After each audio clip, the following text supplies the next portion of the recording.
మహేశ్వరంలో ఎన్ని గజాల స్థలం కొంటే ఏపీ అమరావతిలో అన్ని గజాల స్థలం ఫ్రీ.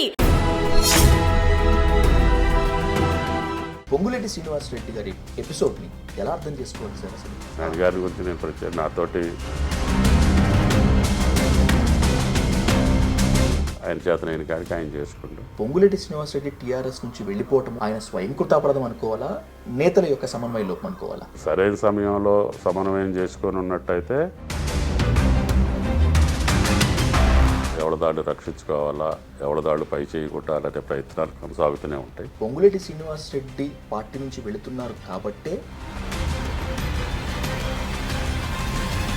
నా పాత్ర నేను చేస్తాను. ఏనాడు జై తెలంగాణ అనేటువంటి తుమ్మల నాగేశ్వరరావు గారు ఉపనంగా మంత్రి పదవి కొట్టేశారనేటువంటి విమర్శని బాగా ఎదుర్కొన్నారు. అంటే నేను 69లోనే ఉద్యమకారుణ్ణి.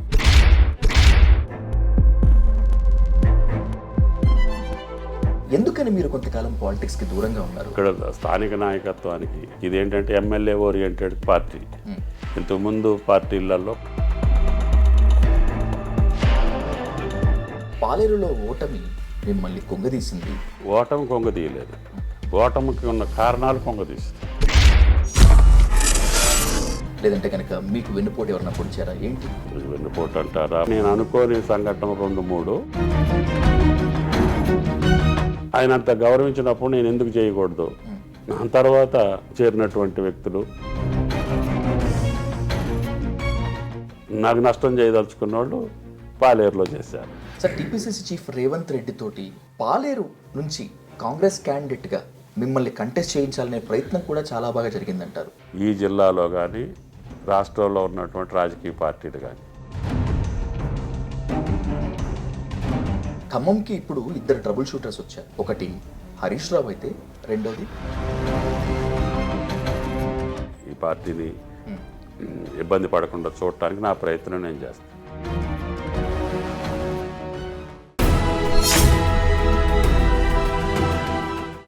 ఆయన అపార అనుభవం ఉన్న రాజకీయ నేత, ఎందరినో రాజకీయ నేతలుగా చేసిన ఘనత.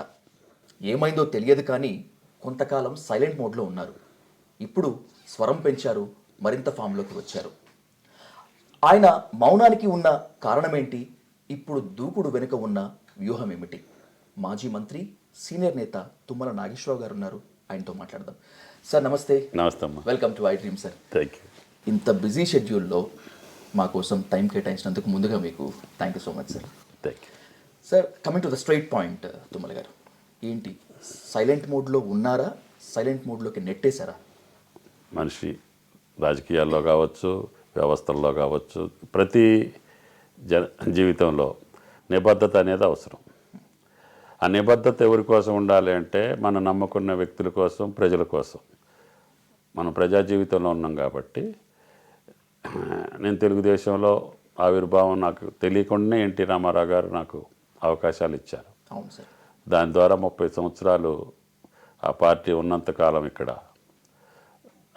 ఎన్ని ఇబ్బందులు వచ్చినా, ఇటువంటి ఆటుపోట్లు వచ్చినా పార్టీ నన్ను ఈ స్థితికి తీసుకొచ్చింది కాబట్టి అందరికీ ఆమోదయోగ్యంగా తలొగ్గి అయినా సరే, ఒక అడుగు వెనక్కేసి అయినా సరే ఆ పార్టీ ద్వారా సంక్రమించినటువంటి అధికారాన్ని ప్రజలకు వాడాలని చెప్పి తాపత్రయపడి, ఇది ముఖ్యమంత్రులు పరిపాలించిన జిల్లా అయినప్పటికీ ఏ అవకాశం లేనటువంటి ప్రాంతాలను ఎంచుకొని నా రాజకీయ జీవితంలో ఎక్కువ రోజులు తెలుగుదేశం పార్టీలోనే ఉండటం జరిగింది.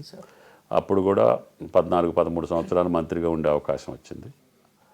తర్వాత రాష్ట్రం విడిపోయిన తర్వాత నాకు గతంలో సహచారం ఉంది మా ఇద్దరికి. తెలుగుదేశం పార్టీ అవతల రాష్ట్రానికి బదిలీ అయిపోవటం, ఆయన గారు లేదు తొమ్మలో మళ్ళీ మీరు మన ఇద్దరం కలిసి ఉండాలి అనేటప్పుడు ఆయన కేసీఆర్ గారు ఆయన కోరిక అనుగుణంగా ఎస్ నేను అనుకున్నది ఒకటి మిగిలిపోయింది. గోదావరి జలాలు దుమ్మగూడెం ద్వారా జిల్లాకి పారించాలనేది. నేను ఇరిగేషన్ మంత్రిగా 99లో ఆయన మంత్రిగా ఉండే, ట్రాన్స్పోర్ట్ మినిస్టర్గా. ఇద్దరం అనుకొని గోదావరి మీద లిఫ్ట్లు తప్పితే మనకు వేరే అవకాశాలు లేవు. రిజర్వాయర్లకి ఇచ్చంపల్లి కానీ కానీ మనం కట్టుకోవడానికి అవకాశాలు లేవు. ఫారెస్ట్ యాక్ట్ వచ్చిన తర్వాత ఇంటర్స్టేట్ ప్రాబ్లంతో మనం ఓన్లీ ఎత్తిపోతల పథకాలు పెట్టుకొని గోదావరి జలాలు వాడుకోవాలి. ఇన్ని వేల టీఎంసీ నది సముద్రంలో కలవటం అనేది 70 సంవత్సరాల తర్వాత స్వాతంత్రం తర్వాత కూడా మనం జరగకూడదు అని ఇద్దరం అనుకొని ఆ రోజులే ఆయన సిద్దిపేటకు కూడా నాకు ఎక్స్టెన్షన్ కావాలని ఒకటి దేవాదులు పెట్టాం. ఆ రకంగా ఇద్దరం అనుకున్నాం. అది గుర్తుపెట్టుకొని టీఆర్ఎస్లోకి వచ్చేటప్పుడు ఫస్ట్ రోజు డిస్కషన్లోనే నీకు మోస్ట్ అర్జెంట్ ఏంటి అంటే, నేను ఒక పాలేరు కాన్స్టిట్యున్సీలో పూర్తి స్థాయిలో నీళ్ళు ఇవ్వలేకపోయాను. ఇప్పుడు మోస్ట్ అర్జెంటు ఒక 1 ఇయర్లో దాన్ని కంప్లీట్ చేయాలి. తర్వాత శాశ్వతమైన పథకం కింద సీతారామ అంటే దుమ్మగూడెం అవును సార్. కావాలి అని చెప్పాను. చేసేద్దామన్నారు. ఆ మాట మీద ఆయన నేను అందుట్లో టీఆర్ఎస్ తోటి ఆయనతోటి ప్రయాణం చేయటం జరిగింది. ఆయన అన్నట్టుగానే ఆయన మాటకు తగ్గట్టుగానే కార్యక్రమాలు జరిగినాయి. సీతారామ తీసుకున్నాం. పాలేరు నియోజకవర్గంలో ఇప్పుడు అత్యధికంగా నీటిపారుదల సౌకర్యం ఉన్న కాన్స్టిట్యున్సీ తెలంగాణలో ఏదన్నా ఉంటే దట్ ఈజ్ పాలేరు. అవును సార్.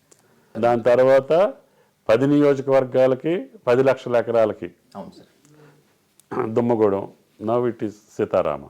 అది పూర్తయింది అనుకోండి.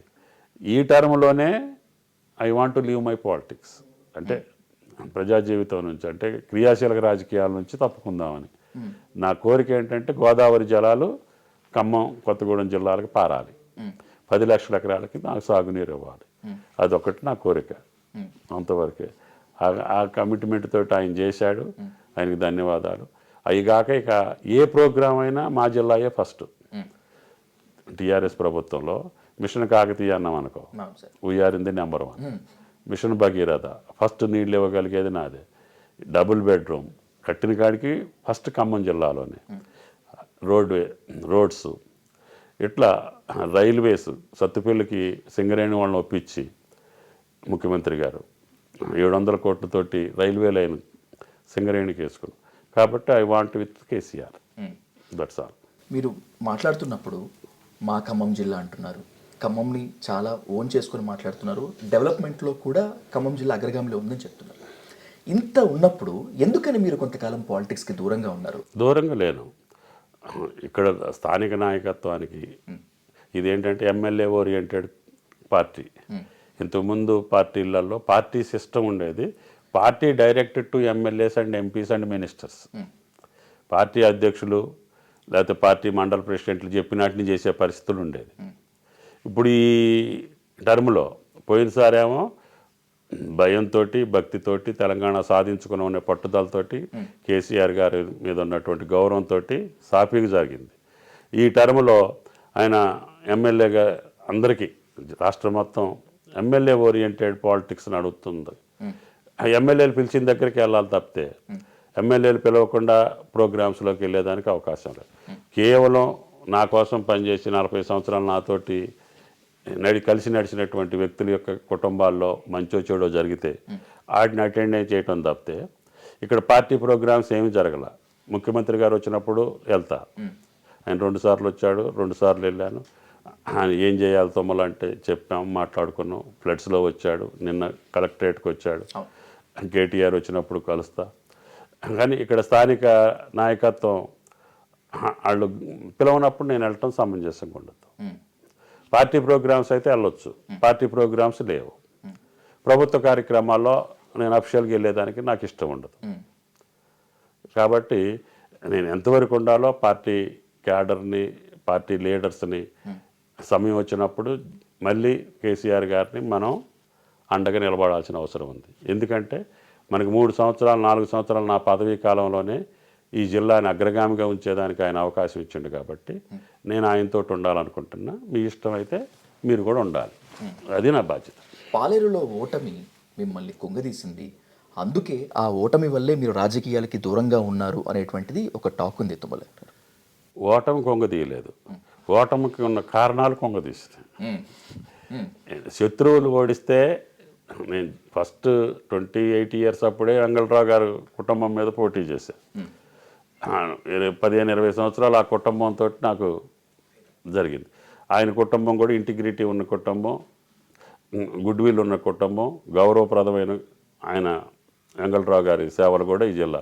అటువంటి కుటుంబం మీదనే సరే ఆయన ఒక పార్టీ, నేను ఒక పార్టీలో ఉండటం మూలాన ఆయన కాంగ్రెస్, నేను తెలుగుదేశం. అటువంటి వ్యక్తులతోటే రాజకీయ పరమైన పోరాటాలు చేసి 20-30 సంవత్సరాలు ఆయన కేంద్ర మంత్రిగా, ఇంకోటి వాళ్ళ కొడుకు మంత్రిగా, అట్లా ఫైట్ చేసుకుంటూ వచ్చాం. అప్పుడు నాకేమి, ఇప్పుడు 10 సార్లలో 4-5 సార్లు ఓడిపోయా, 4-5 సార్లు గెలిచా. ఓడిపోయినందుకు నాకు రిగ్రెట్స్ లేదు, కానీ ఓడిపోయిన విధానానికి కారకులైన పద్ధతులు మాత్రం నన్ను బాధిస్తున్నాయి. మీ ఓటమి గల కారణాలు, లేదంటే కనుక మీకు వెన్నుపోటు ఎవరన్నా పొడిచారా ఏంటి? ఇది వెన్నుపోటు అంటారా, పార్టీని వాళ్ళ స్వార్థం కోసం చేశారా నాకు అర్థం కాదు. కానీ మెయిన్ ఏంటంటే నేను అనుకోని సంఘటన 2-3 తెలుగుదేశం కాంగ్రెస్ అలయన్స్ నేను ఊహించింది కాదు. ఈ జిల్లాలో కింది స్థాయిలో లీడర్లు కేడర్ అంతా నాతోటి వచ్చినప్పటికీ కూడా జిల్లాలో ఇంకా తెలుగుదేశం అభిమానం, ఎన్టీఆర్ అభిమానులు 10,000-15,000 ప్రతి నియోజకవర్గంలో మిగిలి ఉన్నాయి. ఎందుకంటే నేను 30 ఇయర్స్ దాని మీద అట్లా కన్స్ట్రక్టివ్గా చేశా కాబట్టి ఆ క్యాడర్ అట్లా నిలబడి ఉంది. ఓటర్స్, లీడర్స్ వచ్చారు. వచ్చినా సరే ఇది 14లో ఎన్నికలు జరిగినప్పుడు టీఆర్ఎస్కి 2,000-3,000 వచ్చినాయి ప్రతి కాన్స్టిట్యున్సీలో. ఒక ఎంపీటీసీ, ఒక జడ్పీటీసీ లేని జిల్లా, ఒక కౌన్సిలర్ లేని జిల్లా. సరే ఆయన నమ్మకంతో తీసుకొచ్చాడు కాబట్టి ఆయన మీద ఉన్నటువంటి, ఆయన నాకు ఇచ్చినటువంటి గౌరవం, ఎందుకంటే ఒక ఓడిపోయిన వ్యక్తికి అబ్నార్మల్గా మళ్ళీ క్యాబినెట్లో తీసుకొని గౌరవించడం అనేది నాకు తెలిసి ఎప్పుడు జరగల. ఆయన అంత గౌరవించినప్పుడు నేను ఎందుకు చేయకూడదు, టీఆర్ఎస్ని కూడా ఎందుకు బలోపేతం చేయకూడదు. ఆ రకంగా దాన్ని ఎమ్మెల్సీ ఎన్నికలు వచ్చినాయి, కార్పొరేషన్ ఎన్నికలు వచ్చినాయి, పాలేరు బై ఎలక్షన్ వచ్చింది, వీటన్నిటిని గెలుచుకుంటూ వచ్చాం. తర్వాత చేరినటువంటి వ్యక్తులు 3 సంవత్సరాలు వాళ్ళకి అనుకూలంగానే, ఎందుకంటే పార్టీలోకి వచ్చిన తర్వాత అందరం ఒకటే కదా, వాళ్ళ గౌరవాన్ని కూడా కాపాడాలని చెప్పి వాళ్ళకి ప్రభుత్వ పరంగా, పార్టీ పరంగా ఏదైతే అవకాశాలు ఇవ్వాలో అన్నీ కూడా అందరికీ, ఇన్ఛార్జీలకి, ఎమ్మెల్యేలకి, ఎంపీలకి అందరికీ ఇచ్చుకుంటూ వచ్చాం. కానీ ఎన్నికల సమయంలో ఉండి నష్టం చేస్తారని నేను ఊహించలే. వాళ్ళు ఎదుర్కొంటే 10 గెలిచేవాడిని. మన దాంట్లోకి వచ్చారు కదా అని నేను ఓవర్ కాన్ఫిడెన్స్ తోటి పాలేరు వదిలేసి మిగతాయి గెలిపించాలనే తాపత్రయంతో, అది గెలుస్తున్నాం కదా అనే ఉద్దేశంతో, మిగతా గెలిపియాలనే తాపత్రయంతో ఎక్కువ జిల్లా మొత్తం చేశారు. నాకు నష్టం చేయదలుచుకున్న వాళ్ళు పాలేరులో చేశారు. పాలేరులోనే కాకుండా జిల్లా మొత్తానికి ఆ కార్యక్రమం తీసుకున్నారు. దానికి కారణం ఏంటనేది ఇప్పటి వరకు వాళ్ళకి అర్థం కాదు, నాకు తెలియదు. కానీ కేసీఆర్ గారు అనుకున్న రిజల్ట్ ఇవ్వలేదు నేను అనేది నా మనసులో బాధ ఉంది. ఆ బాధతోటి ఉంటేనే తప్పితే ఇంత చేసిన తర్వాత కూడా వీళ్ళు ఈ రకంగా చేయటం, రిజల్ట్ కరెక్ట్గా రాకపోవటం, నాయకుడిని నేను సంతోషపెట్టలేకపోవటం, తొమ్మలు వచ్చాక కూడా నేను అనుకున్నది జరగలేదు. అంటే 99,000 వచ్చినాయి, 1,000-2,000 తోటి ఓడిపోయిన దానికి అక్కడి దాకా తీసుకొచ్చి గెలిపించలేకపోయారు. కమ్యూనిస్ట్ పార్టీలు కూడా ఆ రోజున మహాకూటం కట్టడం, ఈ ముగ్గురు ఇక్కడున్న 3 కమ్యూనిస్ట్ పార్టీలు కూడా ఒక టీఆర్ఎస్కి వ్యతిరేకంగా ఉండటం, తెలుగుదేశం యాడ్ అవ్వటం, ఈ జిల్లా నైసర్గిక స్వరూపం పరంగా కూడా మాకు నష్టం జరిగింది. ఆ నష్టానికి కారణాలు ఏ అయినా, కరుణ సాగుకి 1000 కారణాలైనా సరైనటువంటి రిజల్ట్ తీసుకురాలేకపోయా అనే బాధ అయితే నా మనసులో ఇప్పటికీ ఉంది. మళ్ళీ మీరు ఈ బీఆర్ఎస్ ఖమ్మంలో తలపెట్టినటువంటి సభతోటి మళ్ళీ మీరు తెర మీదకి రావడంతో క్యాడర్లో కొత్త జోష్ కనిపిస్తోంది. తుమ్మల గారు, ఏంటి, ఏ హామీ దొరికితే, ఏ భరోసా దొరికితే, భవిష్యత్ ముఖ చిత్రం మీ కళ్ళ ముందు కనిపిస్తే మళ్ళీ తుమ్మల గారు ఆ ఫామ్లోకి వచ్చారంటే ఏం ఆన్సర్ చెప్తారు? నాకు ఎన్టీఆర్ పిలిచిన రోజు కూడా నాకు భవిష్యత్తు మీద హామీ కానీ, నాకు పలానా జరుగుద్ది, నేను ఎమ్మెల్యే అవుతున్నాను కూడా నేను ఆ పార్టీలోకి వెళ్ళా. తర్వాత చంద్రబాబు గారితో ఉన్నప్పుడు కూడా నేను ఆశించి కానీ, లేకపోతే ఇది అడిగి కానీ నేను ఏ పదవి తీసుకోలేదు. అట్లాగే కేసీఆర్ గారితో మాట్లాడినప్పుడు కూడా ఇందాక చెప్పిన 2 విషయాలు తప్ప నేను రాజకీయ పరంగా ఏ హామీ తీసుకోలేదు. ఇప్పుడు కూడా ఆయన గారు నేను కలెక్టరేట్లో కలిసినప్పుడు కూడా నేను ఏ రాజకీయ హామీ తీసుకోలేదు. నాకు కావాల్సింది గోదావరి జలాలు 10 లక్షల ఎకరాలకు రావాలా, అది నా కళ్ళారా చూడాలి. That is my. అది ఆయన చేయగలిగే స్థాయిలో, చేయగలిగిన స్థితిలో ఉన్నదెవరు? కేసీఆర్ గారు. నాకు అవకాశం ఇచ్చింది ఆయన, వీటికన్నిటికీ అంకురార్పణ చేసింది ఆయన. ఆయన చేతితోటే పూర్తి చేసి నా కోరిక తీర్చుకోవాలనే తాపత్రయం తప్పితే నాకు హామీలు, పదవులు, పైసలు నాకు అవసరం లేని మనిషిని నేను. 40 సంవత్సరాల్లో ఇంతవరకు నా పైసలు ఓన్లీ 60,000 ఖర్చు పెట్టా. మొదట్లో తెలియక ఫస్ట్ ఎలక్షన్లో. ఇక తర్వాత మీరు ఇస్తే ఇచ్చిన కాడికి ఖర్చు పెడతా, గెలిస్తే అసెంబ్లీ, లేకపోతే నా పొలం. That is my view. నేను ఖర్చు పెట్టేదానికి లేదు, నా దగ్గర ఉండవు, పైసలతోటి ఉండదు. కానీ ప్రజలు నన్ను కోరుకుంటారు, ఆయన వస్తే మనకి మేలు జరుగుద్ది, ఆయన వస్తే చెప్పిన పని జరుగుద్ది అనే విశ్వాసంతో ఇప్పుడు వరకు నన్ను వాళ్ళు మోస్తున్నారు, భవిష్యత్తులో కూడా మోస్తారు. అదే కాన్ఫిడెన్స్. మీతో 5 నిమిషాలు మాట్లాడితే సార్, మీరు పక్కా గ్రామీణ తత్వాన్ని నరనరన ఉన్నటువంటి వ్యక్తి అని చెప్పి అనుకుంటారు. ఇది మీకు ప్లస్సా మైనస్సా? నాకైతే నా తత్వాన్ని మార్చుకోలేను, కానీ ప్రజలు నన్ను ఈ రకంగానే అభిమానిస్తారు. వేరే రకంగా ఐఫై కింద ఉంటే వాళ్ళు నన్ను అభిమానిస్తారని నేను అనుకోను. కానీ ఒకళ్ళ కోసం నా తత్వాన్ని మార్చుకోవటమో, లేకపోతే నాటకాలు ఆడటమో, అప్పటికప్పుడు డ్రామాలు ఆడటమో, వాళ్ళ మెరమెచ్చలతోటి దగ్గరికి తీసుకోవటమో నాకు అవసరం లేదు. వాళ్ళు ఏదైనా తప్పు చేస్తే కూడా ముఖానే ఖండిస్తా. మీరు మంచిగా ఉండాలా, నన్ను మంచిగా ఉంచుకోవాలి. నా మనుషులు చెడు ఉన్నా కూడా నేను చెడిపోతా. కాబట్టి ఒక ప్రతిజ్ఞ, ఇది ఒక తపస్సు, ఒక యజ్ఞం. రాజకీయాల్లో మన సామాన్య కుటుంబంలో పుట్టి ఆ స్థాయికి మన తీసుకెళ్తుందంటే పార్టీ కానీ, మనం నమ్ముకున్న నాయకులు కానీ, వాళ్ళ గౌరవప్రదానికి తగ్గట్టుగా మనం బతకాలి కదా, ఆ రకంగానే చేయాలి కదా. అదొక్కటే నా కోరిక. మీ బోళాతనం, కొన్ని సందర్భాల్లో మీ ఆవేశం మీ రాజకీయ జీవితానికి కానీ మీకు కానీ చాలా నష్టం చేకూర్చింది అనేటువంటి స్టేట్మెంట్కి మీరు ఒప్పుకుంటారా లేదా? ఉండొచ్చు. ఎందుకంటే నేను ముందు ఒకటి అనుకోటి మాట్లాడే తత్వం కాదు. ప్రసేన్ గారికి నాకు సుదీర్ఘకాలం స్నేహం ఉంది. ఆయన అసలు నా తత్వాన్ని నాకంటే ఆయన ఎక్కువ చెప్పగలుగుతాడు. కాబట్టి చెడు అనుకున్నప్పుడు మొఖాన అంటాం. రాజకీయాలలో కుదరని రోజుల్లో కూడా నేను మొఖానాన్ని కొంతమందిని ఇది చేసుకోగలుగుతా. అటువంటి వ్యక్తులు వచ్చినప్పుడు నా టెంపర్ లూజ్ అయిపోయి కొద్దిగా ఎక్కువ మాట్లాడిన సందర్భాలు కూడా ఉన్నాయి. అవి తర్వాత అక్కడ తప్ప ఒప్ప అంటే ఆ వ్యక్తులు చేసిన కార్యక్రమానికి నేను ఇప్పటికీ సమర్థించుకుంటా రాజకీయంగా. ఎందుకంటే అవసరం లేని పని ఆ పార్టీలో ఉండి ఆ పార్టీకి నష్టం చేయటమో, ఆ ప్రభుత్వంలో ఉండి ఆ ప్రభుత్వానికి నష్టం చేయటమో నేను ఇష్టపడను. మీకు ఏం అవసరం?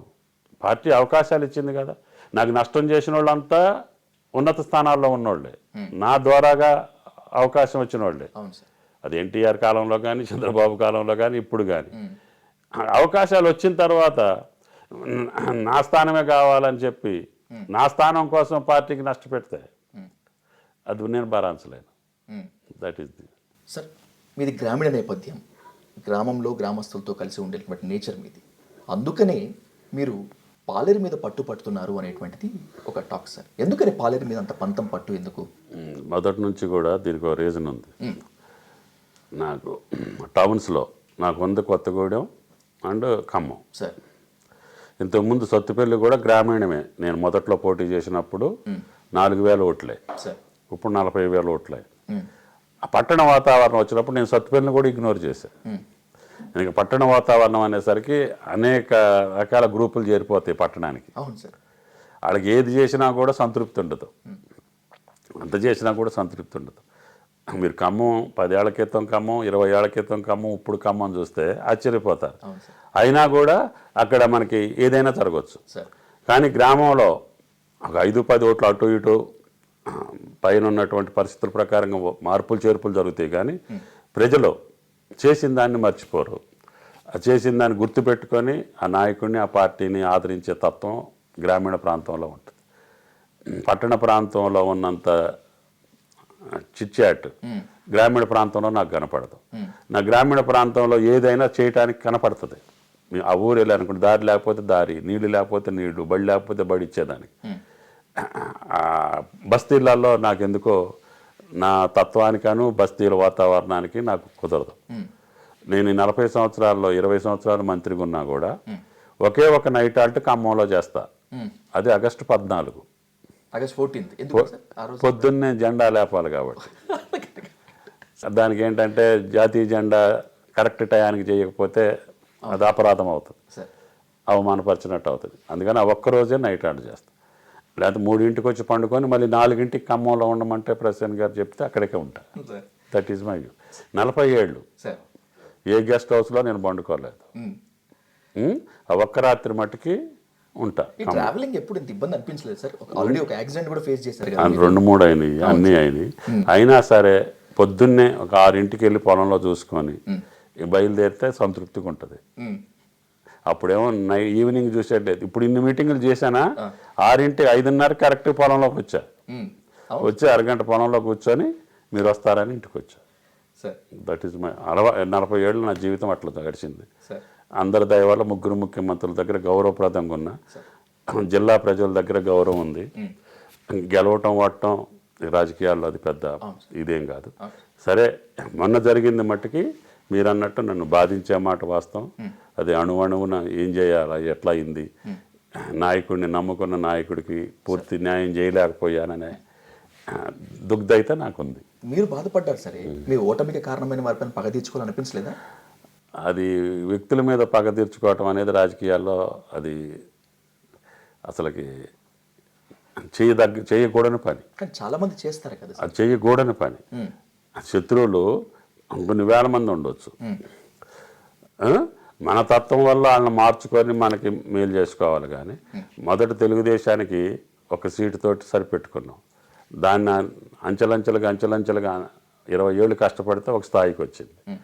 టీఆర్ఎస్లో మొదలైనప్పుడు 2,000-3,000 ఓట్లతోటి కాన్స్టిట్యున్సీలు ఉంటే దాన్ని ఎన్నికల టయానికి 99,000కి తీసుకొచ్చాం అన్ని నియోజకవర్గాల్లో. అంటే కేవలం అభివృద్ధితోటే జనాన్ని వ్యవహారం చేసుకో, శత్రువుని నిర్మూలించడం ద్వారా, శత్రువుని పగ తీర్చుకోవటం ద్వారా నాకు రాజకీయ ప్రతిష్ట వస్తుంది అనుకుంటే అది కరెక్ట్ కాదు. అది నాకు అవసరం కూడా లేదు. వాళ్ళే నా యొక్క చర్యల వల్ల, నా నడవడిక వల్ల, నా ప్రవర్తన వల్ల వాళ్ళే సిగ్గుపడి వాళ్ళే బాధపడాలి తప్పితే నేనైతే అటువంటి చర్యలకు పాల్పడను. ఇంతకీ రాబోయే ఎన్నికల్లో మీ ఫోకస్ కేవలం పాలేరు మీదే ఉందా, మరొక స్థానం ఇంకేదన్నా ఉందా? పార్టీ చెప్పినట్టు చేయాల్సిన అవసరం ఉంటుంది. కానీ ఫస్ట్ ప్రయారిటీ పాలేరు. ఎందుకంటే గ్రామీణ వాతావరణం.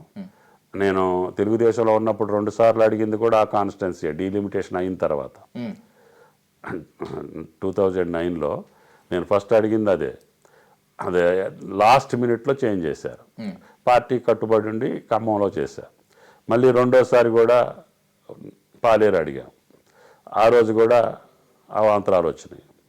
మూడోసారి అనుకోకుండా బై ఎలక్షన్ వచ్చింది. అది మనం కోరుకుంది కాదు, వచ్చింది. సరే, నేను ఆ రోజు ఆ పార్టీలో ఉన్నప్పుడు నిర్వర్తించలేని కార్యక్రమం ఇందుట్లో వచ్చింది కదా అని ముఖ్యమంత్రి గారిని, కష్టమైన సీటే, గెలవని సీటే, టీఆర్ఎస్కి 4,000 ఓట్లే ఉన్నాయి. అయినా సరే ముఖ్యమంత్రి గారిని అడిగి నాకు పాలేరు పోయినసారి పార్టీలో ఈ రకంగా జరిగింది కాబట్టి నేను గెలిచి వదిలేయాలి పాలేరు. ఆయన ఆశ్చర్యపోయిండు. నీ ఇష్టం అంటూ జరిగింది. మొన్న ఏంటంటే ఈ కాంబినేషన్స్, జిల్లా కాంబినేషన్స్, ఆ కాన్స్టిట్యున్సీలోనే 15-20 వేల ఓట్లు ఉన్నాయి కమ్యూనిస్టులకి. ఎక్కడ అన్ని ఓట్లు లేవు. తర్వాత ఎంఎల్ పార్టీకి 6-7 వేలు ఉంటే అక్కడే ఉన్నాయి. తెలుగుదేశానికి 10,000-15,000 అక్కడే ఉన్నాయి. ఈ కాంబినేషన్స్ నేను ఊహించినవి కావు. వాళ్ళు అభ్యర్థిని పెట్టుకున్నారు కదా, వాళ్ళు వేసుకుంటారు అనుకున్నా. తెలుగుదేశం కాంగ్రెస్ ఎట్ట కలుసుద్ది అనుకుంటా నేను. అవును సార్, అనుకోలేదు. ఈ కాంబినేషన్స్ తోటి జస్ట్ లీస్ట్ మార్జిన్స్ తోటి జిల్లా నష్టపోయింది అనేదే బాధ. సరే, రాజకీయాల్లో ఆడ కాంబినేషన్స్ ఆడుకుంటాయి. ఆ పార్టీల యొక్క నిర్ణయాలు ఆ టైంలో ఆ రకంగా ఉన్నాయి. కాబట్టి ఆ నిర్ణయానికి తగ్గట్టుగా నేను నష్టపోయా, నా మాట నెగ్గలేదనే బాధ నాకుంది. రాబోయేటువంటి రోజుల్లో పొత్తులు తప్పవు అని చెప్పి అంటున్నారు. ఇటీవల సంకేతాలు కూడా అంతే ఉన్నాయి సార్. సిపిఎం సిపిఐతో కనుక బీఆర్ఎస్ కనుక పోతే, ఒకవేళ సిపిఎం కనుక పాలేరును పట్టుబడితే అప్పుడు ఏంటి ఆప్షన్? అది రాష్ట్ర పార్టీ చూసుకోవాలి. పార్టీ అడ్జస్ట్ చేసుకోవటానికి సో మెనీ వేస్ ఉంటాయి. నాకు తెలిసి పార్టీ నిర్ణయాలు పార్టీకి అనుగుణంగానే ఉంటాయి తప్ప ప్రజలకు అనుగుణంగానే ఉంటాయి, ప్రజాభావ ఆలోచనకు అనుగుణంగానే చేస్తారనేది నా ఆలోచన. మీలాంటి స్టేచర్ ఉన్నటువంటి వ్యక్తిని కొత్తగూడెం నుంచి కంటెస్ట్ చేస్తే బీఆర్ఎస్ ఇంకా బలపడుతోంది అనేటువంటి ఒక వ్యూహం ఉంది. ఆ వ్యూహంలో భాగంగానే కొత్తగూడెం సభకు కేసీఆర్ మిమ్మల్ని తీసుకువెళ్లారు, కలెక్టరేట్ ప్రారంభోత్సవాన్ని కూడా తీసుకెళ్లారు అనేటువంటిది స్పష్టంగా కనిపిస్తోంది.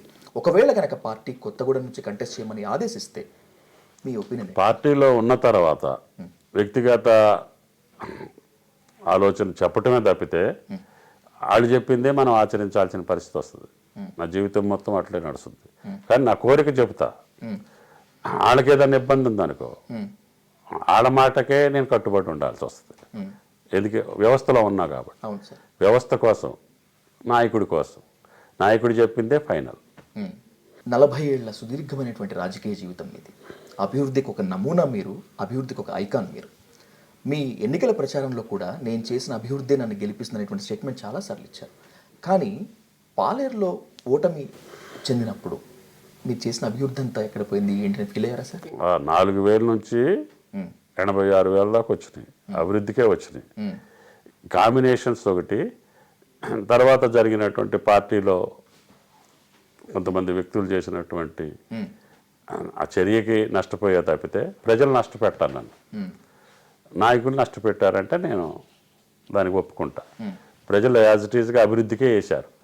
అన్నీ 2,000, 1,000, 2,000 1000, 2,000 ఓట్లు ఇప్పుడు ఎట్లయినా షిఫ్ట్ చేయొచ్చు కదా. పార్టీలో ఉండి పైసలతోటో, ప్రలోభాలతోటో, ఇంకొక కథతోటో, ఇంకొక వ్యవహారంతో చేసే అవకాశాలు ఇప్పుడు ఉన్నాయి. గతంలో ఇంత లేవు. ఆ 2,000, 3,000 అటువంటి చర్యలకి పాల్పడేవాళ్ళు ఉంటారు. 2 లక్షల ఓట్లలో 2,000, 3,000 ఓట్లు అటు ఇటు షిఫ్ట్ చేయాలంటే ఏదైనా చేసుకోవటానికి అవకాశాలు ఉన్న రోజులు ఇవి. ఈ పైసలతోట, ప్రలోభాలతోట, లేకపోతే వేరే కార్యక్రమాలతో అట్లా జరిగింది. కానీ ప్రజల మట్టుకి నాకు ద్రోహం చేయలేదు అనేది నా దృఢమైనటువంటి సంకల్పం. మీరు చేసింది రాజకీయం సార్, ఇప్పుడు జరుగుతుంది ఆ రాజకీయం. పాలిటిక్స్ చేసిన మీరు పాలిటిక్స్ని చూస్తుంటే ఎలా ఫీల్ అవుతుంటారు? ఇప్పటికీ స్వచ్ఛమైన రాజకీయాలే బతుకుతాయి. పాలిటిక్స్ తాత్కాలికం. ఆ ట్రిక్స్ అది అయిపోయిన తర్వాత వాళ్ళ జీవితం బయటపడిపోద్ది, ట్రిక్స్ చేసేవాళ్ళు. కానీ స్వచ్ఛమైన రాజకీయం చేసేది శాశ్వతంగా ఉంటుంది. ఒకసారి ఓడవచ్చు, గెలవచ్చు. కానీ అంతిమ విజయం నిజమైనటువంటి అభివృద్ధి రాజకీయాలకే ఉంటుంది అనేది నా దృఢమైన సంకల్పం. ఇందాక చెప్పుకున్నట్లుగానే మీకు కొత్త బాధ్యతలు అప్పచెప్పినప్పుడు మళ్ళీ మీరు ఫామ్లోకి వచ్చి, సైలెంట్ మోడ్లో అంటే మీరు ఒప్పుకోవట్లేదు, కానీ మళ్ళీ మీరు ఫామ్లోకి దూకుడుతో ఉన్నప్పుడు క్యాడర్ అంతా కూడా చాలా హ్యాపీగా ఫీల్ అవుతుంది సార్. ఈ సంతోషం ఎంతకాలం ఉంటుంది? నాకు భగవంతుడు నా జన్మకి ఎంత అయితే టైం ఇస్తాడో అప్పుడు దాకా జనాన్ని ఆ మూడ్లో ఉంచగలుగుతా. ఎందుకంటే నా మీద ఉన్నటువంటి నమ్మకంతో వాళ్ళు జోష్లోకి వస్తున్నారు. మళ్ళీ ఆయనకి అవకాశం వస్తే, ఆయన ఫీల్డ్లో ఉంటే మనం గ్రామాల్లో, మండలాల్లో, నియోజకవర్గాల్లో తలెత్తుకొని తిరగలుగుతాం అనేటటువంటి ఉత్సాహంతో జరిగే ప్రక్రియ తప్పితే నేను ప్రత్యేకంగా పైసలు ఇచ్చో, ట్రిక్స్ చేసో నేను వాళ్ళని అభిపెట్టే పరిస్థితి కాదు. అది ఇంత బోళాతనము, ఇంత నికార్సిన తనం ఉంటే ఇంత వర్గ విభేదాలు, గ్రూపు కొట్లాట్లు ఉన్నటువంటి ఖమ్మం జిల్లా టీఆర్ఎస్లో కాస్త మింగిల్ కావడం ఇబ్బంది కదా? నికార్స్ ఉండటం వల్లనే కదా అవన్నీ వచ్చేది. నేను కూడా సెట్ అయిపోయి ఆ ట్రిక్స్కి, ఆ తాత్కాలికమైనటువంటి రాజకీయాలకి నేను అలవాటు పడ్డాను అనుకోండి, అందరితో రాజీ పడ్డాను అనుకోండి, నాకు అసలు వ్యతిరేకత ఎందుకు ఉంటుంది? ఈ జిల్లాలో కావాల్సింది ఎవరైనా నాకు వ్యతిరేకిస్తున్నారని నా స్థానం కోసం వ్యతిరేకిస్తారు. నా స్థానం కోసం నన్ను వేరే రూపంలో నష్టపెట్టే అవకాశాలు ఉంటాయి. అంతే తప్పితే ప్రజల పరంగా నాకు ఇబ్బంది లేదు. ప్రజల పరంగా నాకు ఇబ్బంది లేదు. Sir, TPCC chief Revanth Reddy తోటి మీకు చాలా మంచి రిలేషన్షిప్ ఉందంటారు. ఆ రిలేషన్షిప్లో భాగంగానే పాలేరు నుంచి కాంగ్రెస్ క్యాండిడేట్గా మిమ్మల్ని కంటెస్ట్ చేయించాలనే ప్రయత్నం కూడా చాలా బాగా జరిగిందంటారు. ఈ రోజు వరకు, ఈ నిమిషం వరకు ఈ జిల్లాలో కానీ, రాష్ట్రంలో ఉన్నటువంటి రాజకీయ పార్టీలు కానీ నన్ను అడిగేటటువంటి ధైర్యం చేయలేదు. నన్ను ఇంతవరకు ఎవరు అడగలేదు. నాకు పరిచయం ఉన్న వ్యక్తులను కూడా మీరు తుమ్మల గారిని అడగగలుగుతారా అని ఆళ్ళాళ్ళు మాట్లాడుకుంటే నాకు తెలియదు. కానీ ఇంతవరకు వచ్చి మీరు కాంగ్రెసో లేకపోతే బీజేపీయో లేకపోతే ఇంకో దాంట్లోకి వచ్చి మాకు సహాయం చేయాలని కానీ, మా దాంట్లో రావాలని అడగగలిగిన వాళ్ళు నాకు ఈ రాష్ట్రంలో నాకు సంబంధించి ఇంతవరకు జరగల. అంతే, దాన్ని నిజాయితీగా నేను చెప్పగలుగుతాను. టీఆర్ఎస్ బీఆర్ఎస్గా మారింది. బీజేపీని ఖచ్చితంగా ఎదుర్కొంటాం, అసలు బీజేపీ కౌంటబుల్గానే కాదు అంటోంది. ఇక ఖమ్మం జిల్లా విషయానికి వస్తే రాబోయేటువంటి 10 స్థానాలు స్వీప్ చేస్తామని చెప్తున్నారు. ఏంటి సార్ మీ ధైర్యానికి గల కారణం ఏంటి అసలు? అంటే పోయినసారి కాంబినేషన్స్ కాను ఇప్పుడు ఈ ఎన్నికలు 18 కాంబినేషన్స్ ఏమో మాకు వ్యతిరేకంగా జరిగినాయి. ఇప్పుడు జరిగే కాంబినేషన్స్ మాకు అనుకూలంగా ఉంటాయి. ఇప్పుడు ఎంత లేదన్నా సిపిఐ సిపిఎంకి ప్రతి నియోజకవర్గంలో మినిమం ఓట్లు మాకు కావాల్సిన మట్టుకున్నాయి. పార్టీ కూడా ప్రభుత్వ పరంగా చేసిన కార్యక్రమాలకి ప్రజలలో పెద్ద వ్యతిరేకత లేదు. రైతాంగానికి మేమేమి నష్టం చేయలేదు. ఈ జరిగిన చిన్న చిన్న వీటి వల్ల ఏదన్నా ఉన్నా కానీ కంపెన్సేట్ అవుతాయి, అన్ని సీట్లు గెలిచేదానికి అవకాశం ఉంది. ఖమ్మంకి ఇప్పుడు 2 ట్రబుల్ షూటర్స్ వచ్చారు. ఒకటి హరీష్ రావు అయితే రెండోది తుమ్మల నాగేశ్వరరావు. ఇది ఒప్పుకుంటారా? అంటే నా పరిధిలో నా మీద నమ్మకం ఉన్న వాళ్ళని ఈ పార్టీలో నిలపటానికి ఈ పార్టీని ఇబ్బంది పడకుండా చూడటానికి నా ప్రయత్నం నేను చేస్తాను. ఆయన ప్రయత్నం ఆయన చేస్తారు. ఆయనకి మొత్తం స్టేట్ వైడ్గా పేరుంది. ఈ జిల్లాలో కూడా ఎవరితోటి ఏం జరుగుతుంది, ఎవరితోటి ఏం మాట్లాడాలా అని ఆయనకు అన్ని అవగాహన ఉంది కాబట్టి ముఖ్యమంత్రి గారు ఆయన నియమించారని నేను అనుకుంటాను. పొంగులేటి శ్రీనివాస్ రెడ్డి గారి ఎపిసోడ్ని ఎలా అర్థం చేసుకోవాలి సార్ అసలు? అది ఆయన గారిని అడిగితేనే మంచిది. ఆయన గారి గురించి నేను నాతోటి 30 సంవత్సరాలు నాతోటి ప్రయాణం చేసినోడే. ఆయన వృత్తిలో నా చేతనైన కాడికి నాతోటి ఉన్నాడు, ఆయన చేతనైన కాడికి ఆయన చేసుకుంటూ తర్వాత వైఎస్ఆర్సీపీలో ఎంపీ అయ్యాడు. ఇందుట్లోకి వచ్చిన తర్వాత కూడా ఆయన ఏ రకంగా ఎంతవరకు నేను గౌరవించాలో అంతవరకు గౌరవించాను. ఇక తర్వాత నిర్ణయం ఎన్నికలు అయిన తర్వాత ఇంతవరకు మేమిద్దరం మాట్లాడుకుందలేదు. శుభకార్యానికి ఎలా పిలిస్తే వీళ్ళు వచ్చారంతే. రాజకీయమైనటువంటి సంభాషణ మా దగ్గర లేదు. సార్ మిగతా వాళ్ళందరూ చెప్పటం ఒక ఎత్తు, మీరు చెప్పడం ఒక ఎత్తు. ఎందుకంటే మీరైతే చాలా క్లియర్ కట్గా చెప్పగలరనే నమ్మకంతో మళ్ళీ అడుగుతున్నాను సార్. పొంగులేటి శ్రీనివాసరెడ్డి టీఆర్ఎస్ నుంచి వెళ్ళిపోవటమో లేకపోతే ఇంత ఎపిసోడ్కి ఆయన స్వయంకృతాపరాధం అనుకోవాలా, నేతల యొక్క సమన్వయ లోపం అనుకోవాలా? రెండూ ఉంటాయి. సరైన సమయంలో సమన్వయం చేసుకొని ఉన్నట్టయితే అసలు ఆయన ఎంపీగానే మళ్ళీ ఉండే అవకాశం ఉండే. ఆ సమయంలో నాయకత్వం కరెక్ట్గా ప్లాన్ చేసుకొని ఉండాల్సింది. తర్వాత ఆయన కూడా సంయమనంతో వాస్తవ పార్టీలు పద్ధతికి కట్టుబడి పార్టీతోటి కార్యక్రమం చేసుకొని ఉన్నా కూడా ఇబ్బంది ఏం లేదు. సరే తప్పు జరిగినప్పుడు మనమేమో అవతల వాళ్ళ మీద వేస్తాం, మంచి జరిగినప్పుడు మనం వేసుకుంటాం. కానీ నేను వ్యక్తులుగా ఇది వీళ్ళది తప్పు వీళ్ళది ఒప్పు అని చెప్పే స్థితిలో నాకు అవసరం లేదు ఇప్పుడు. సో ప్రస్తుత పరిస్థితులు కనుక చూసుకున్నట్లయితే పొంగులేటి కనుక పార్టీ నుంచి వెళితే ఆయనతో పాటు క్యాడర్ కూడా బాగా వెళ్ళేటట్లుగా ఉంది, ఆ ఇంపాక్ట్ కూడా బాగా పడేటట్లుగా ఉంది. రిపేర్ ఏమన్నా ఉంటుందా సార్? అంటే ఏంటి మీ వ్యూహాలు ఏంటి అసలు? అది జరుగుతూనే ఉంటాయి రాజకీయాల్లో. ఎవడదాళ్ళు పోషించుకోవాలా, ఎవడదాళ్ళు రక్షించుకోవాలా, ఎవడదాళ్ళు పై చేయకూడాలనే ప్రయత్నాలు కొనసాగుతూనే ఉంటాయి.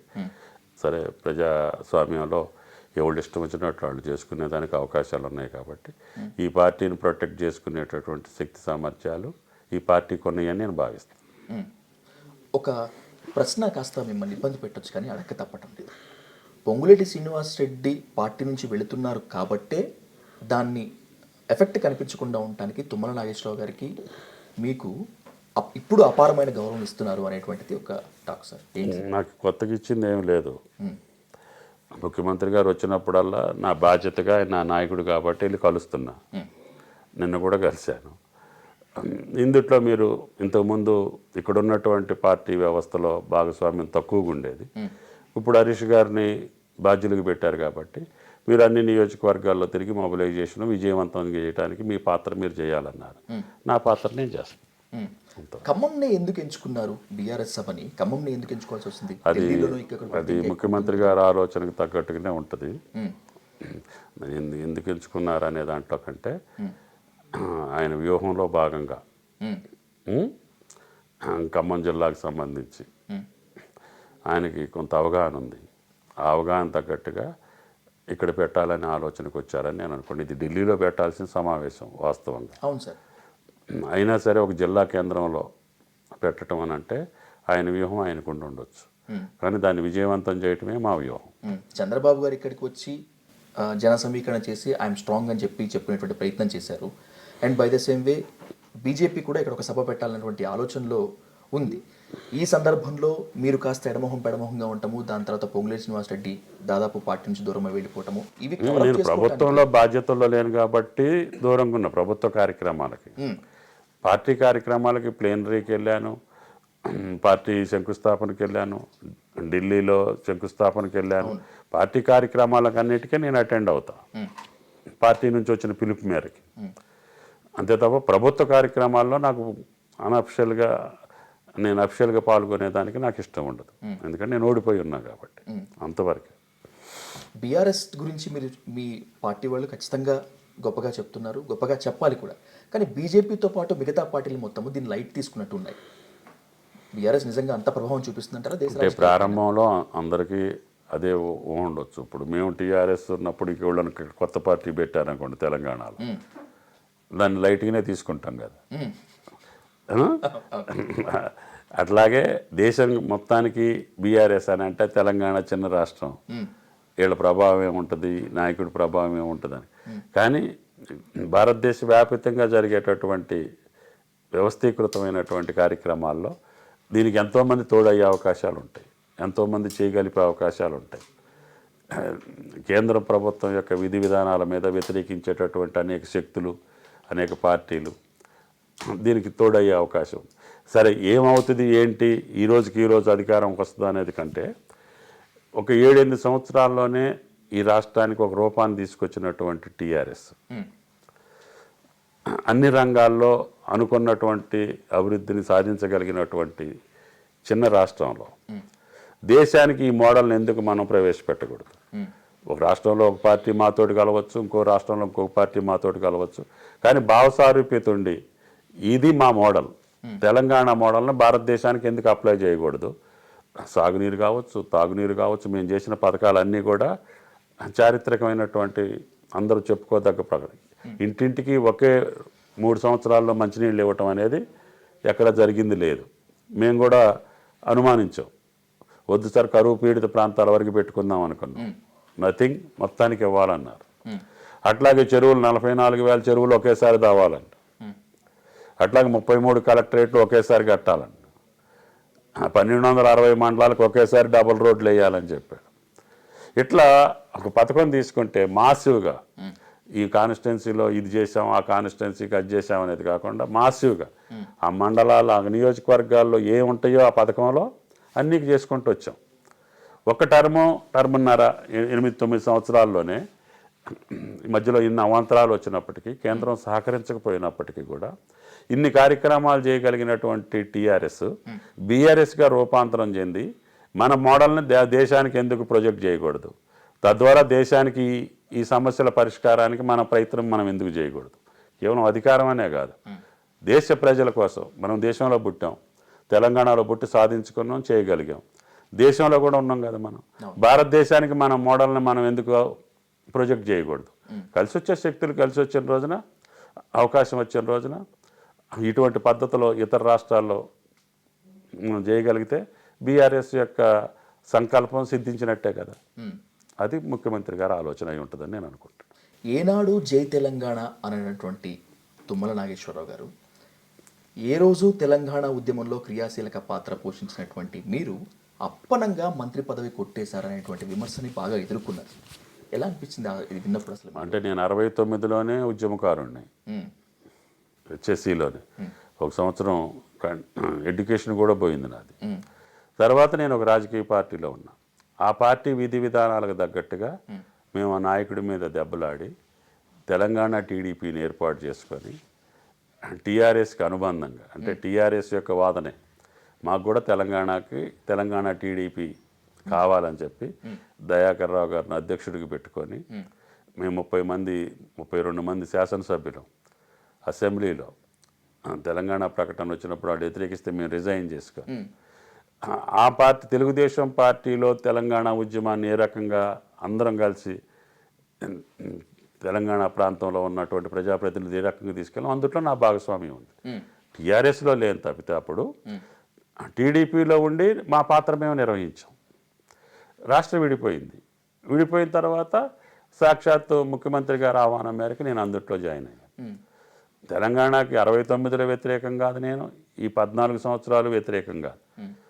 మా పార్టీ నేనున్న పార్టీ యొక్క కట్టుబాటు తగ్గట్టుగా మేము బలవంతంగా ముఖ్యమంత్రిని ఆ రోజు ఒప్పించి మేము కూడా తెలంగాణ టీడీపీ పార్టీని లెజిస్లేటివ్ పార్టీ ఏర్పాటు చేసుకొని తెలంగాణ కార్యక్రమాలు అన్ని జిల్లాల్లో కూడా ఆ రోజు ఆ పార్టీ పరంగా చేసాం. తెలంగాణ కోసం టీఆర్ఎస్ చేసింది, బీజేపీ చేసింది, సిపిఐ చేసింది. అందరి మూలంగా తెలంగాణ వచ్చింది. దానికి మూల కారకుడు కేసీఆర్ గారు. ఆయనకి అవకాశం ఇచ్చారు ప్రజలు. ఆ అవకాశాన్ని ఇప్పుడు తెలంగాణ వచ్చింది కాబట్టి మనం మిగిలిపోయిన పనులు చేసుకోవాలి. తెలంగాణ దుస్థితి ఇది. కరెంటు విషయంలో కానీ, సాగునీటి విషయంలో, తాగునీటి విషయంలో మనం ఎందుకు దెబ్బలాడి చేయకూడదు, కమాన్ అంటే నాకు కూడా న్యాయం అనిపించింది. ఎస్, మనం చేయలేని పనులు ఏమైనా మిగిలినవి ఉంటే, ఇప్పుడు గోదావరి జలాలన్నా ఇంకోటి ఇటువంటి ఆగిపోయినాయి కాబట్టి ఐ వాంట్ టు కంప్లీట్ అని ఆయన పిలుపు మేరకు వెళ్ళాను. అవి సాధించుకున్నా. అవి పూర్తయితే నేను పూర్తి స్థాయిలో సంతృప్తిగా ఉంటాను. That's all. మీ వారసత్వాన్ని మీ అబ్బాయి కొనసాగిస్తారు అని కొంతమంది, కొనసాగించరు అని చెప్పి ఇంకొంతమంది. ఏంటి ఇంతకీ యుగంధర్ గారి పాలిటిక్స్లోకి ఎంట్రీ ఎప్పుడు? రాజకీయాల్లో నాకు వారసత్వాల మీద నమ్మకం లేదు. నాకు వారసత్వం ఉండి నేను రాలేదు. మా నాన్న వార్డు మెంబర్ కూడా కాదు. మా నాన్నగారు చనిపోయి కూడా చాలా సంవత్సరాలు అవుతుంది. స్వతంత్రంగా స్వచ్ఛంగా ప్రజలతోటి వచ్చా నేను. అట్లా ప్రజలతోటి ఏ నాయకుడు వచ్చినా కూడా మనం కాదనే దానికి లేదు. నాకై నేను ఆనాడు నేను వచ్చిన రోజు రాజకీయాల పరిస్థితి కూడా ఈ రోజు లేదు. మీరు అన్నారు కదా పాలిటిక్స్ ఇది అది అనే సంపాదించింది కూడా లేదు. మరి ఇటువంటి లేని సందర్భంలో నా కొడుకు కష్టపడటం, నా కొడుకు బాధపడటం, నా కొడుకు రాజకీయంగా ఇబ్బంది పడటం నేను చూసుకుంటుండాలా? I said no. కాలం ఎట్లా నిర్ణయిస్తుందో దాని ప్రకారం వెళ్తామే తప్పితే వారసత్వంగా నా కొడుకు ఉండాలా అనే దాంట్లో నేను ఎప్పుడూ లేను. కోదాడ టికెట్ మీద మీరు పట్టుబడుతున్నారు. యుగంధర్ గారిని ఎక్కడి నుంచి కంటెస్ట్ చేయించాలనేటువంటి ఆలోచనతో ఉన్నారు. ఆ కోదాడ టికెట్ మీద ఈ రోజు వరకు క్లారిటీ రాలేదు కాబట్టే డైరెక్ట్ పాలిటిక్స్లోకి ఎంట్రీ లేదు అనేటువంటిది ఒక ఆఫ్ ద రికార్డ్ సార్. అబద్ధం, వాస్తవంగా. వేరే జిల్లాకి వెళ్ళి రాజకీయాలు చేసుకోవాల్సిన అవసరం లేదు. ఆడికి అక్కడ చిన్న ఫ్యాక్టరీ ఉంది. అప్పుడు ఆడ ఆస్పిరెన్సీ ఉండొచ్చు, కానీ సాధ్యాసాధ్యాలు కూడా మనం చూడాల్సిన అవసరం ఉంటుంది. నేను అసలు అడుక్కోవటం అనేది నా జీవితానికి లేదండి. అడగటం అనేది లేదు.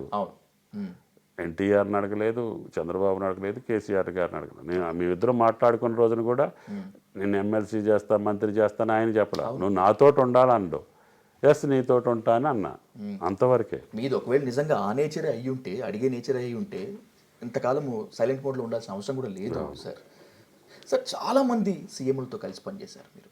ది మోస్ట్ ఇన్స్పైరింగ్ సీఎం, మీకు మిమ్మల్ని బాగా ప్రభావితం చేసినటువంటి సీఎం ఎవరు, ఏంటి అంటే ఏం చెప్తారు? అంటే రాజకీయాలు స్వచ్ఛందంగా, నిజాయితీగా, నిబద్ధతతో ఉండాలనేది ఎన్టీఆర్ తోటి వచ్చిందండి. ఓకే. మొండిగా అనుకున్నది ఎట్టన్నా ఏదో రూపంలో సాధించాలనేది చంద్రబాబు గారు. కేసీఆర్ గారు మనం మాసివ్గా ఏది చేసినా కూడా రాజకీయాలకు అతీతంగా అందరికీ ఉపయోగపడే పనులు మనం చేయాలి. డిసిషను ధైర్యంగా, బడ్జెట్ తోటి సంబంధం లేకుండా ఇంత ధైర్యంగా చేయటం అంటే వేరే ముఖ్యమంత్రులకు సాధ్యం కాదు. అది మిషన్ భగీరథ కావచ్చు, లేకపోతే ఇంకో కార్యక్రమం కావచ్చు, ఇంకోటి సాగునీటి ప్రాజెక్టులు కావచ్చు. ఇన్ని వేల కోట్లకి బడ్జెట్ ఉండేది 1,25,000 కోట్లు అయితే ఇన్ని వేల కోట్లు తీసుకొచ్చి పెట్టడం అనేది మేము కూడా ఆశ్చర్యపోవాల్సింది. విద్యుత్ శక్తి మెయిన్. దగ్గర 1.5 ఎకరాలు బోర్ల మీద బతికేటటువంటి తెలంగాణకి, కరెంటు లేకపోతే అగమ్యగోచరంగా ఉన్నటువంటి తెలంగాణకి 3 నెలల్లో సెట్ చేసుకొని ఇవాళ 24 hours ఇవ్వగలుగుతున్నామంటే దాని మీద చాలా ఖర్చు పెట్టాం. సుమారు 1,00,000 కోట్ల పైనే ఖర్చు పెట్టాం. అంటే ప్రజలకు ఉపయోగపడే శాశ్వత కార్యక్రమాలు, విద్యుత్ శక్తి, సాగునీరు, తాగునీరు, రవాణా, ఇటువంటి మౌలిక వసతుల మీద 1.5 టర్మ్లోనే ఇంత అద్భుతాలు సృష్టించడం అనేది ఈయనకే సాధ్యపడింది. అందుకనే ముగ్గురు కూడా ఆయన నిబద్ధత, బాబు గారి టెక్నాలజీ లెవెల్, ఇంకొకటి ప్రపంచాన్ని దృష్టిలో పెట్టుకొని ఆయన చేసుకునే నిర్ణయాలు, ఈయన నా తెలంగాణ ఇది బంగారు తెలంగాణ కావాలని ఈయన పట్టుదల, వీళ్ళు ముగ్గురు దగ్గర చేసే అవకాశం నాకు వచ్చింది. ముగ్గురు కూడా నాకు టోటల్ ఫ్రీడమ్. అసలు నా ఫైల్ ముఖ్యమంత్రులకి వెళ్తే వెళ్ళలేదు 20 సంవత్సరాల్లో వాళ్ళు ఒకళ్ళు పంపిస్తే కూడా అక్కర్లేదు, ఆయన చెప్పింది చేసేయండి అని చెప్పారు సెక్రటరీలకి.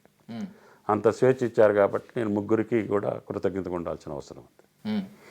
ఇన్నేళ్ల రాజకీయ జీవితంలో ఒక పాలేరు ఓటమి తీసి పక్కన పెట్టేస్తే, ఆ వెన్నుపోటు ఎపిసోడ్ కానీ లేదంటే మీకు పంచైన ఎపిసోడ్ కానీ తీసి పక్కన పెట్టేస్తే, ఎందుకు ఈ రాజకీయాల్లోకి వచ్చానరా బాబు అని బాగా బాధపడిన సందర్భం ఏంటి సార్? రాజకీయాల్లోకి వచ్చినందుకు అసలు ఇన్ని లక్షల మందికి, ఇన్ని కోట్ల మందికి నేను ఇరిగేషన్ మినిస్టర్గా ఉన్నా. ఆనాడు మైండ్ ఇరిగేషన్ అయినా కూడా ఇందిరాగాంధీ, ఎన్టీ రామారావు, ఎంజీఆర్ శంకుస్థాపన చేసే తెలుగు గంగలో నా భాగస్వామ్యం ఉంది. అవును సార్. ఎస్ఎల్బీసీలో ఉంది, ఎస్ఆర్బీసీలో ఉంది, అట్లాగే ఎస్ఆర్ఎస్బి సెకండ్ స్టేజ్లో ఉంది. ప్రతి ఇరిగేషన్ ప్రాజెక్టులో ఒక్క కాళేశ్వరంలో తప్ప ముఖ్యమంత్రి గారు వచ్చాక కొత్త దేవాదుల్లో, దుమ్మగూడెంలో, ఇట్లా ప్రతి ప్రాజెక్టులో కూడా 10-15 సంవత్సరాలు ఇరిగేషన్లో ఉండటం వలన అసలుకి ఆ ప్రాజెక్టు పూర్తయి ఆ నీళ్లు వస్తుంటే ఆ ఆనందం జీవితంలో ఇంకో జన్మకు రాదు. నాకు అది సంతోషం. తర్వాత నాకు ఆటోమేటిక్గా మళ్ళీ వర్క్స్ డిపార్ట్మెంట్ ఇచ్చారు. అది గోదావరి బ్రిడ్జిలు, కృష్ణానది మీద, ఆలేరు మీద, ఎన్ని నదులు ఉన్నాయో అన్ని నదుల మీద బ్రిడ్జిలు కట్టే అవకాశం వచ్చింది.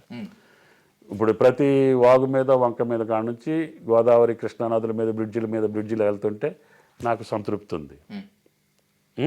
ఈ రకంగా జిల్లాకు చూస్తే ఈ మండలానికి ఇది చేసిండి, ఈ మండలానికి ఇది చేయలేదు అనేవాళ్ళు నా దగ్గర లేరు. అది నక్సలైట్ కాన్స్టిట్యున్సీ, మీరు గుండాల పోయినా కూడా మీరు రివ్యూ చేసుకోండి.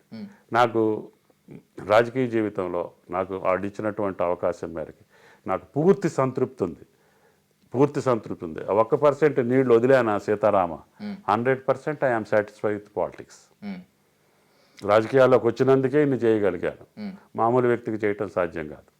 ఎప్పుడు బాధపడ్డ సందర్భాల్లో. కాకపోతే నేను నమ్ముకున్నోళ్ళు ఈ రకమైనటువంటి చర్యలు చేసినప్పుడు మాత్రం పర్సనల్గా బాధే తప్పితే ఎక్కడా కూడా నేను రాజకీయాల గురించి ఎప్పుడు తప్పుపట్టలేదు. మీరు మళ్ళీ పవర్ సెంటర్గా మారితే ఖచ్చితంగా మాకు గడ్డు కాలమే అనుకునేటువంటి వాళ్ళకి ఏం చేసైనా సరే మీ పవర్ స్పీడ్కి బ్రేకులు వేయాలనుకునేటువంటి వాళ్ళకి ఏం చెప్తారు? ఎప్పుడు ఉంటాయిగా, మొదటి నుంచి ఉన్నాయి. ప్రతిపక్షాలతో పాటు అంతర్గతంగా కూడా ఉంటాయి. ప్రతిపక్షాలను ఎదుర్కోగలుగుతా, అంతర్గతంగానే నాకు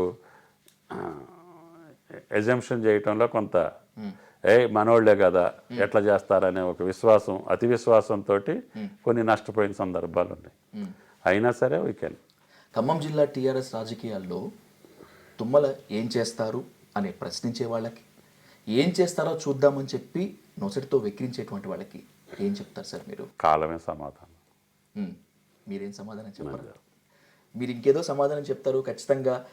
మీ రిటర్న్ మళ్ళీ ఉంటుంది. నేను ఉన్న పార్టీ నాయకుడికి ఆయన ఏది చెప్తే అది చేసే తత్వం కాదనుకున్నప్పుడు గమ్ముగుంటమే తప్పితే నేను చిల్లర మల్లర వేషాలు వేసేటటువంటి తత్వం నాకు కుదరదు. వెనకొకటి ముందొకటి లేకపోతే నా స్వార్థం కోసం, స్వలాభం కోసం రాజకీయం చేయాల్సిన అవసరం నాకు లేదు. భగవంతుడి దయ వల్ల నా వ్యవసాయం నా సంతృప్తిగా ఉన్న, నా పిల్లలు ఎవరి పని వాళ్ళు చేసుకుంటారు. ఇప్పట్లో నేను కక్కుర్తిపడి చేయాల్సిన అవసరం ఏదీ లేదు. ఇటువంటి ఆటంకాలను ఎదురొడ్డుకోనైనా సరే, అంతర్గతం కావచ్చు, బహిర్గతంగా, I can fight, I can win. అది నా నమ్మకం నాకుంది. అంటే నా స్వశక్తి మీద, ప్రజలు నా మీద ఉంచేటటువంటి అపార విశ్వాసానికే నా నమ్మకం తప్పితే నాకు వేరే వాటి మీద నమ్మకమే లేదు. డబ్బులకు ఓట్లు వేస్తారనో, లేకపోతే వ్యవహారం చేసి ఇది చేయగలుగుతారనో. తాత్కాలికంగా కొంతవరకు ఒక్కోసారి జరుగుతుండొచ్చు నష్టాలు, కానీ శాశ్వత దాంట్లో దానికి జరగవు, ఇబ్బంది ఏం లేదు. రాబోయేటువంటి రోజుల్లో మీ టార్గెట్ రీచ్ అవ్వాలని, ఇంతటి సుదీర్ఘమైనటువంటి అనుభవం ఉన్నటువంటి మీ మార్గదర్శకత్వాన్ని ఖమ్మం జిల్లా నేతలు మొత్తంతో తీసుకోవాలని కోరుకుంటూ thank you so much. Thank you so much.